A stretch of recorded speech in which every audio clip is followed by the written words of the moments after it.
BBA, BCA, BCom Computers, 100% placement guarantee. I create Degree College, Kukatpalli, Hyderabad.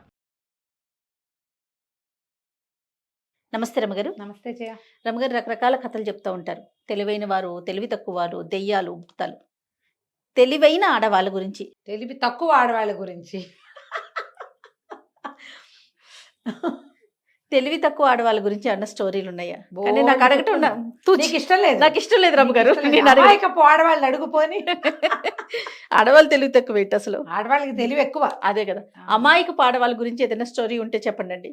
ఏదైనా copy చేయటం, general గా నేను ఎలా చేస్తున్నానో అలా చూసి నేర్చుకో అని చెప్తామా?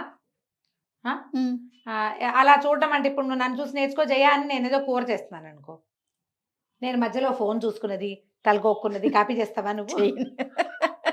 వాళ్ళు పరమానంద శిష్యులు అవుతారు. పరమానంద శిష్యులు ఏం చేస్తారు?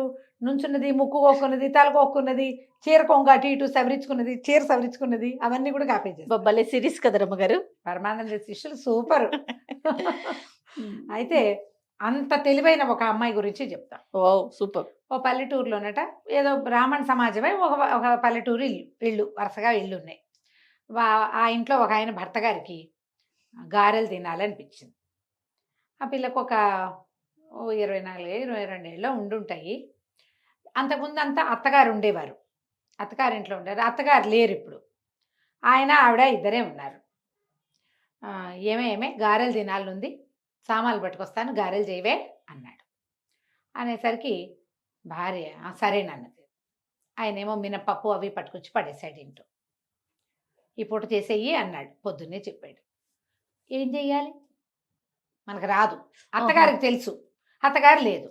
గారెలు ఏనాడు అమ్మాయి మడి కట్టుకుని అక్కడ ఏంటంటే వాళ్ళ ఈ ఇళ్లలో పనులు రాపోవడానికి మడిలో చెయ్యాలనుకో, మడిలో యువతలు పై పనులు సవరిస్తారు ఈ పిల్లలు కోడళ్ళు.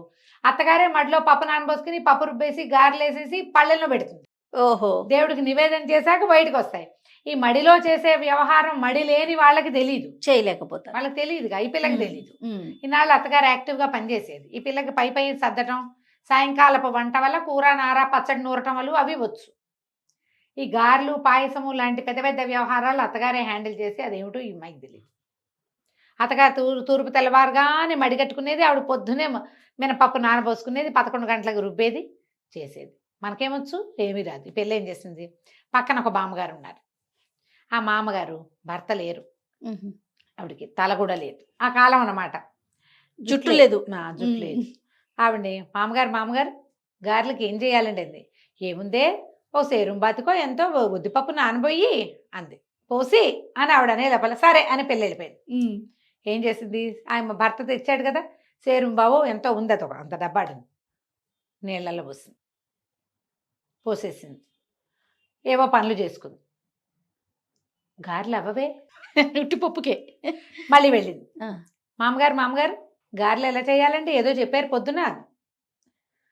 పప్పు నానబోసి పప్పును వడేసేయాలి వడేసి అంది ఆవిడ.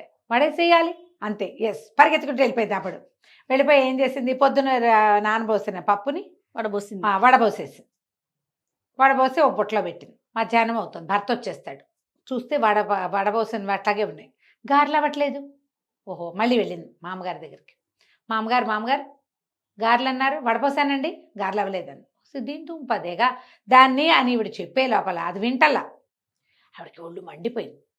పిల్ల నేను పొద్దున పూట పనిలో ఉంటా, మడి కట్టుకుంటా, దేవుడి పని ఏదో ఉంటుంది నాకు, ఇంట్లో పని చేసుకోవాలా, మా ఇంట్లో ఎవరు లేరా, నేనే వాకిలు ఉడుచుకోవాలి, నేనే వాకిలు కసు ఉడుచుకోవాలి, ఒక పాలు తీయాలి, ఇన్ని పనులు నేనే చేసుకోవాలి. ఇది 3 సార్లు పిలుస్తుంది, అది పిలిచిందని నేను గోడ దగ్గరికి వెళ్తాను, చెప్పే మాటేమో విందు, దీనికి ఇంత కావరమా అనుకుని రోగం కుదర్చాలని ఏముంది, పప్పు ఎంత పోసావో అంతకు 2 ఇంతలు నీళ్లు పోసి పొయ్యి మీద పెట్టు, వస్తాయి గారెలు అని వెళ్ళిపోయింది ఆవిడ ఇదంతా ఆలోచించి.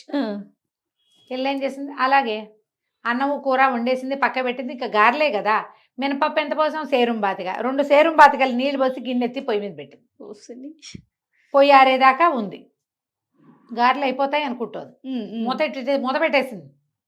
మనకి ఇప్పుడు గ్యాస్ స్టవ్ అనుకో, కళపెళ్ళలాడి కొంతసేపటికి పళ్ళెని తోసేసి నురుగొచ్చేస్తుంది. అవును, పూర్వకాలపు పొయ్యిలు ఏముంది, మనం ఎగసం దొరికిపోతే మంట నిదానంగా చల్లారిపోతుంది. అవి ఉన్న వేడే, కొత్త వేడి రాదు ఇంక అందులో. మధ్యాహ్నం అయిపోయింది, భర్త వచ్చేసాడు. ఏమే అయినాయి గారెలు అంటే, అయ్యే ఉంటాయి అంది. సరే ఏమిటో అంటోందిలే అని పెట్టేయి అన్నాడు. ఈవిడ ఏం చేసింది, ముందు కంచం పెట్టింది, పప్పు కూర వేసింది. ఆయన అన్నం తిన్నాక ఈవిడ ఒక బౌల్ పట్టుకొచ్చింది, చేతిలో పెట్టింది. పట్టుకోటి బౌల్లో గారెలు తెచ్చిపోస్తానంది. తెచ్చిపోసటం ఏమిటో ఈయనకి అర్థం కాలే. ఆ అమ్మాయి ఏం చేసింది, పొయ్యి మీద నుంచి గిన్నె దించి గరిటె పెట్టి కలిపి ఇదిగోండి అని పోసింది. పిండి పోసింది. తెల్లపోయాడు. ఇవేమిటే ఇటు ఇదే పనే అన్నాడు. ఏమోనండి మామగారిని అడిగాను, ఇదేట గారెలు పొయ్యి మీద పెట్టమన్నారు, పెట్టాను అనగానే ఏమిటి మినపప్పు ఉడకబెట్టావేమిటే, నీ గుర్తు లేదా, మా అమ్మ గారెలు చేసేదే పెట్టా ఉంటేవే విరిస్తే విరగాలి, కరకరలాడాలి, బంగారపు రంగు రావాలి, ముదురు బంగారపు రంగు, ముదురు బెల్ల 3-4 రంగులు వర్ణించాడు ఈయన. నాకు తెలీదు, మా అమ్మగారిని అడిగా, పప్పు పోయి అన్నారు, వాడే అన్నారు, పొయ్యి మీద పెట్టు అన్నారు. నీళ్ళలో పొయ్యి మీద పెట్టమంటే నీళ్ళు పోసి పొయ్యి మీద పెట్టు. నేను అన్నాడు అట్టా కాదు, మొదటి నుంచి చెప్పన్నాడు. పప్పు వాడేయమని నానబోయమన్నప్పుడు వచ్చేసా, వాడేయమన్నప్పుడు వచ్చేసా, 3వ పని చేశా అనగానే ఉన్నాడు. చిచ్చి అట్లా కాదు, పిచ్చి పని చేస్తావు, పప్పు అంతా పాడు చేస్తావు, నీ మొహమండ అని తిట్టిపోసాడు. ఒళ్ళు దగ్గర పెట్టుకుని సరిగ్గా కనుక్కుంచి అని కేకలేసాడు. నూనె తెచ్చా కదా, నూనె పొయ్యి మీద పెట్టి వెయ్యాలి అనేసరికల్లా సరే అయ్యింది. సరేనండి. ఆ పూట అంతా తిట్లు తింది, కాసేపు ఏడ్చింది. ఇట్టా పెంచారు, నేను నా నెత్తి మీద పడేశారు అన్నాడు మొగుడు. శాపనార్థాలు పెడతారు, మీ అమ్మ ఇట్టా పెంచింది, మా అమ్మ ఎట్టా చేసిందని. ఆ పూట గడిచిపోయింది. మర్నాడు పొద్దున్నే మామగారి దగ్గరికి వెళ్ళి, మామగారు దయచేసి సరిగ్గా ఎలా చేయాలో చెప్పరా, మా ఆయన తెగ తిట్టాడండి, చేసుకోలేదు సరే అంతే అన్నది. మామగారు అంది, సరే లేవే నేను చేస్తాను, నేను ఎట్టా చేస్తున్నానో అట్టా చేసుకో అనగానే సరే. ఆవిడ మినపప్పు పోసింది, పిల్ల కూడా మినపప్పు పోసింది. ఇంతలో ఏమైంది, ఆవిడ మినపప్పు పోసి ఆ పని చేసుకున్నాక మంగళతను వచ్చాడు. పిల్లక్క మా అమ్మగారి వైపే చూస్తుంది. మంగళతను వస్తే ఆవిడ ప్రతి 2 నెలలకు ఒకసారి తల నున్నగా చేయించుకుంటారు పాపం, పాతకాలం కదా. వాడొచ్చి మంగళరత్నం వచ్చాక తల నున్నగా చేయించుకుని ఆవిడ బావి దగ్గర నీళ్ళు పోసుకుని నెత్తిమీద ముసుకేసుకుని కూర్చుని పప్పు రుబ్బారు. తర్వాత అది చూస్తూనే ఉంది. పప్పు రుబ్బిన తర్వాత పొయ్యి మీద నూనె పెట్టి గారెలు వేశారు. సేమ్ డిట్టో మామగారు లాగానే చేయాలి. ఈ అమ్మాయి ఇంట్లోకి వెళ్ళింది, పప్పు గడిగి అక్కడ పెట్టుకుంది. తర్వాత ఒక కుర్రాడు వాకిట్లో వెళ్తుంటే, ఒరే మంగళబాయిని కేకేసుకురారా అంది. వాడెవడో వచ్చాడు. వచ్చాక మామగారు ఏం చేశారు, పెరట్లో కూర్చుని పెరట్లోకి రారా. వాడికి అర్థం కాలే, ఏం చేస్తున్నామో తెలియటల్లా, కానీ ఆవిడ తల తీసేయరా అంది. అయ్యింది. అక్కడి నుంచి స్నానం చేస్తుంది బావి దగ్గర, మామగారు బావి దగ్గర స్నానం చేశారు. ఈవిడ కూడా అక్కడి నుంచి ఓ తెల్లటి చీర అత్తగారిది ఉంది లోపల, ముసుకేసుకుని పప్పు రుబ్బుతోంది. ఈ లోపల ఏమైంది, భర్త గారు ఎక్కడికో వెళ్ళి పక్క ఊరు యాయవారానికో దేనికో శేషానికి వెళ్ళాడు. లోపలికి వచ్చాడు. వస్తే వెనక నుంచి చూసేసరికల్లా పొయ్యి దగ్గర రోల్ దగ్గర కూర్చుని పప్పు రుబ్బుతున్న వాళ్ళు కనపడ్డారు. వెనక నుంచి చూసాం పక్కింటి మామగారు అనుకుని, అదేమిటే తయారు అట్టా చేస్తున్నావు, పక్కింటి మామగారిని అడిగి చేయించమన్నాను కానీ మామగారినే కూర్చోబెట్టి చేయిస్తావుటే అన్నాడు. అనేసరికల్లా ఈవిడమ్మ ఏం చేసి వెనక్కి తిరిగి, మా అమ్మగారితో ఎందుకు చేయిస్తానండి, ఆవిడ చెప్పినట్టే చేస్తున్నాను, నేనే చేస్తున్నా కాదు అంది. నిర్కాంతపోయాడు. ఏమిటా ఈ తెల్లచీర ఏమిటా నువ్వు అన్నాడు. తీరా చూస్తే జుట్టేది, జుట్టు లేదు, బొట్టు లేదు, కూర్చునుంది. బొట్టు మామగారు పెట్టుకోలేదు. ఆవిడ ఏం చేస్తే అది చెయ్యాలి కదా, అదే కదా. నిర్కాంతపడి పోసి, నీ కడుపు పొడక ఇట్లా తయారయ్యేమేమిటి, పునిస్త్రీ దానివి, ఇదేమిటే అన్నాడు. మీరు మామగారు చెప్పినట్టు చేయమన్నారా, పొద్దునుంచి కూర్చుని చూసా, మామగారు ఏం చేశారో అదే చేస్తారు, ఇగో పప్పు రుబ్బుతున్నా గారెలేస్తా అనగానే మొగుడు అమ్మ నా బూతులు తిట్టి అద్దం తీసుకొచ్చి అద్దం చూసుకో ఎట్టా ఉన్నావు, మామగారు ఏం చేశారు, నువ్వేం చేస్తున్నావే, ఎట్టా వెళ్తావే ఈ అవతారంతో అంటే. ఏం చేస్తుంది, నేను చచ్చిపోయానని ఇప్పుడు నేనే గారెలు వేస్తూ తినాలని తెగ తిట్టాడు భర్త. సరే అక్కడి నుంచి గారెలు వేసుకుని తిన్నారు. జుట్టు వచ్చేదాకా మా ఇంటికి రావద్దు అని వాళ్ళ అమ్మ కబురు చేసి పుట్టింటికి పంపించాడు.